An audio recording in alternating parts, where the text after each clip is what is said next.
और अब खबर उदयपुर से है, जहां पर जोरदार बारिश उदयपुर में हुई है। गोगुंदा का सबसे बड़ा सुखेर बांध यहां पर छलक उठा है। पाटिया का भाट तालाब भी छलका। तेज बारिश के चलते गोगुंदा ओबड़ा मार्ग भी बाधित हो गया है। भारोड़ी नाले में पानी के तेज बहाव से मुख्य सड़क मार्ग से संपर्क टूट गया है। तेज बारिश से क्षेत्र के सभी नदी नाले उफान पर हैं।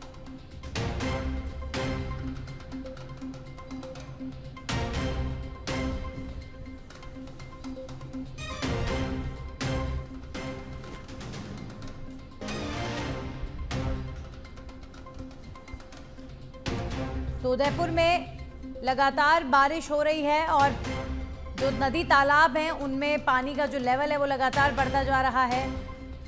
जयपुर तो वैसे भी झीलों की नगरी है और बारिश के मौसम में जो झीलों की नगरी की सुंदरता है वो और ज़्यादा बढ़ जाती है। तो सभी नदी नाले उदयपुर में उफान पर हैं। जोरदार बारिश उदयपुर में हो रही है।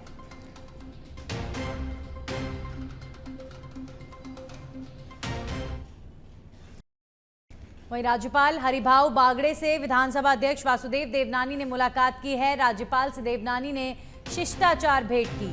वासुदेव देवनानी ने राज्यपाल को नव वर्ष की वार्षिक डायरी भी भेंट की है। विधानसभा में किए गए नवाचारों की पुस्तिका भी राज्यपाल बागड़े को भेंट की गई।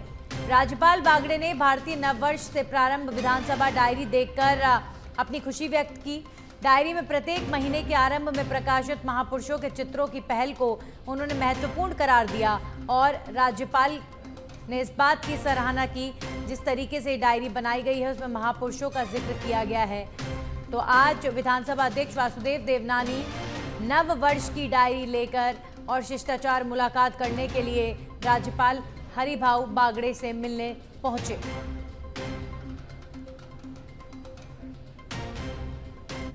वहीं बांसवाड़ा संभाग की लाइफलाइन कही जाने वाले माही बजाज सागर डैम के गेट कभी भी खुल सकते हैं। फिलहाल माही डैम में पानी का स्तर 280.30 मीटर हो चुका है और कुल भराव क्षमता 281.50 है। लेकिन विगत एक साल पूर्व सेंटर वाटर कमीशन की चेतावनी के बाद भराव क्षमता से पहले ही खोल दिए गए थे। ठीक इस साल भी सूत्रों से मिली जानकारी के अनुसार माही डैम के गेट खोले जा सकते हैं। वहीं संभागीय आयुक्त नीरज के पवन और जिला कलेक्टर डॉक्टर इंद्रजीत सिंह ने आम जनता को नदी नाले से दूर रहने की बात कही है। संभाग के सबसे बड़े माही बांध के अंदर में कुल पानी की भराव क्षमता 281.50 मीटर है, लेकिन फिलहाल माही डैम के अंदर में मध्य प्रदेश से हो रही पानी की आवक के चलते इस माही डैम के अंदर में 280.25 मीटर पानी आ चुका है। बताया जा रहा है कि 280-50 के बाद के अंदर में इस डैम के गेट कभी भी खोले जा सकते हैं। फिलहाल डैम के अंदर में से पानी लाइट बनने के लिए छोड़ा जा रहा है और ये उम्मीद है कि अगर आज शाम तक बांसवाड़ा या मध्य प्रदेश के अंदर में बारिश हुई तो ऐसे के अंदर में संभाग के सबसे बड़े बांध कहे जाने वाले माही डैम के गेट खोले जा सकते हैं। आपको बता दें कि फिलहाल जो माही डैम की भराव क्षमता है वो कम है, लेकिन विगत अगस्त साल की अगर बात करते हैं तो सेंट्रल वाटर कमीशन की ओर से मिली चेतावनी के बाद के अंदर में डैम को भरने से पहले ही खोल दिया गया था। तो ऐसे के अंदर में इस साल भी आसार है कि डैम के गेट कभी भी खोले जा सकते हैं। रही बात मध्य प्रदेश से पानी की आवक पर है, अब देखने वाली बात यही है कि संभागीय आयुक्त नीरज के पवन और बांसवाड़ा के डॉक्टर जिला कलेक्टर इंद्रजीत सिंह ने आज एक लेटर जारी किया है और उन्होंने साफ तौर पर यह निर्देश दिया है आम जनता को कि अगर डैम के गेट खोले जाते हैं तो ऐसी स्थिति के अंदर में आम जनता पानी वाले क्षेत्र से दूर रहे। कैमरा पर्सन के साथ के अंदर में सच बेधड़क के लिए किशन सेन, बांसवाड़ा। वहीं डीडवाना में हुए दो अलग अलग सड़क हादसों में दो लोगों की मौत हो गई। दोनों व्यक्ति सड़क पर पैदल जा रहे थे जिन्हें बाइक सवारों ने टक्कर मार दी, जिससे दोनों की मौके पर ही मौत हो गई। दोनों मृतकों के शवों का पोस्टमार्टम करके परिजनों के सुपुर्द कर दिया गया है। आपको बता दें कि पहला हादसा डीडवाना के लाडनू फ्लाईओवर के पास हुआ, जहां पैदल यात्रियों के दल को बाइक सवार ने टक्कर मार दी। वहीं दूसरा हादसा कुड़ली गाँव में हुआ, जहां पर अपनी मां के साथ पैदल जा रहे युवक को तेज गति से आ रही बाइक ने टक्कर मार दी।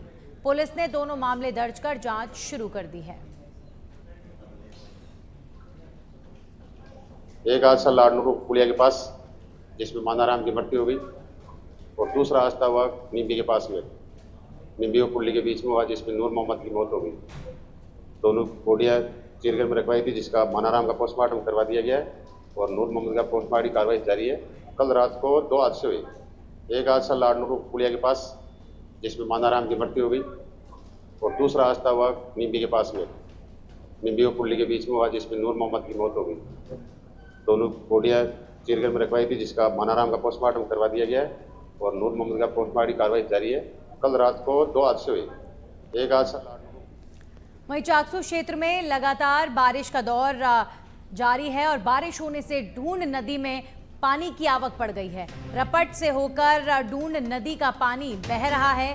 पुलिया पर बहते पानी में बाइक से एक महिला के भी गिरने की हालांकि सूचना आ रही है और चाकसू गरुड़वासी रोड स्थित ढूंढ नदी पुलिया की ये घटना है, जहां पर एक महिला की गिरने की खबर इस वक्त आ रही है। तो चाकसू में बारिश होने से ढूंढ नदी का जलस्तर बढ़ गया है और पुलिया के ऊपर से पानी बह रहा है, लेकिन इस बहते पानी में भी लोग रिस्क लेकर इस पुल को पार कर रहे हैं। एक महिला बाइक से गिर गई इसी बीच, ये जानकारी आ रही है। लेकिन इस बात को भी समझना बेहद महत्वपूर्ण है कि बारिश के इस मौसम में बहती सड़कों को पार करना अपनी जान के साथ खिलवाड़ करना है और ढूंढ नदी का पानी इस पुलिया के ऊपर से बह रहा है और एक महिला इसी बीच बहते पानी में गिर गई।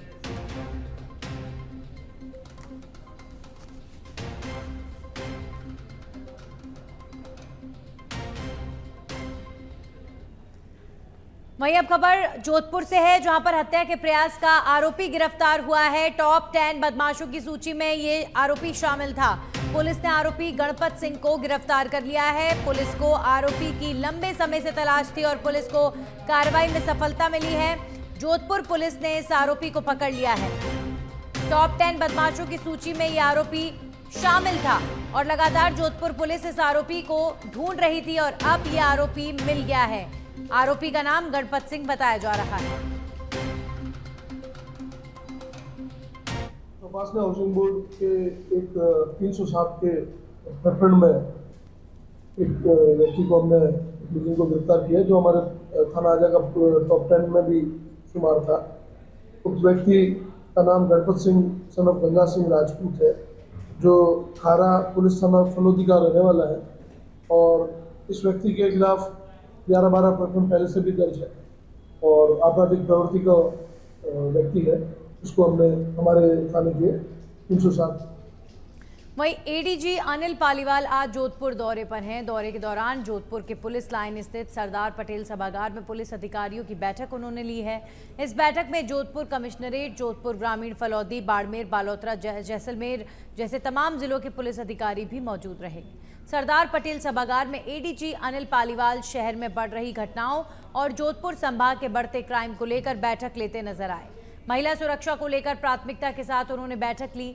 पुलिस कमिश्नर राजेंद्र सिंह ने शहर के घटनाक्रम के बारे में भी उन्हें जानकारी दी।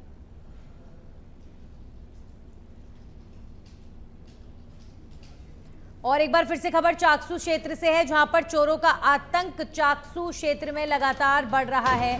बढ़ती चोरी की घटनाओं को लेकर ग्रामीणों में काफी रोष है। गुस्साए ग्रामीणों ने थाने में विरोध प्रदर्शन किया।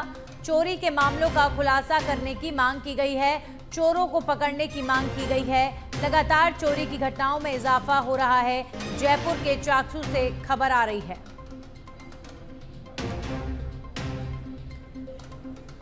तो बढ़ते चोरी के प्रकरणों से यहां पर ग्रामीण परेशान हैं और थाने के बाहर ग्रामीणों ने प्रदर्शन किया है और इन चोरी की घटनाओं को लेकर पुलिस को संजीदा रहने को कहा है। ग्रामीण मांग कर रहे हैं कि इन घटनाओं में खुलासा हो कि आखिर चोर कौन है, चोरों की गिरफ्तारी हो। चोरी की घटनाएं लगातार चाकसू में बढ़ रही हैं। आज सब ग्रामवासी यहाँ थाने पर एकत्रित हुए हैं। हमारी ग्राम पंचायत में पिछले 1 महीने में 8-10 चोरियाँ हो गई है। लगातार चोरियाँ हो रही है। लगातार चोरियों से अपराधियों के हौसले बुलंद है। इस पर पुलिस प्रशासन द्वारा अभी तक एक भी चोरी पर कोई ऐसी ठोस कार्रवाई नहीं हुई जिससे उस चोरी का कोई खुलासा हुआ हो। इससे चोरों के हौसले बुलंद। जेडीए कैसे चलाएगा अवैध निर्माण पर पीला पंजा। 18 स्वीकृत नफरी पद पर अब 4 सीआई ही ये काम कर रहे हैं। सीआई विक्रम राठौर, शिवनारायण यादव, नरेंद्र कीचड़ और सुरेंद्र सैनी के भरोसे जेडीए के 20 जोन हैं। जेडीसी कई पत्र लिख चुकी पुलिस मुख्यालय को मामले में और अब तक पुलिस मुख्यालय ने पत्र को दबा रखा है। जेडीए प्रवर्तन अधिकारियों की कमी से जूझते हुए जेडीए के जो दफ्तर है वो नजर आ रहे हैं। ऐसे में अब सीएमओ को अवगत करवाया जा रहा है। ऐसे में 3 उप पुलिस अधीक्षक और 14 पुलिस निरीक्षकों के रिक्त पद को भरने का इंतजार लगातार बना हुआ है।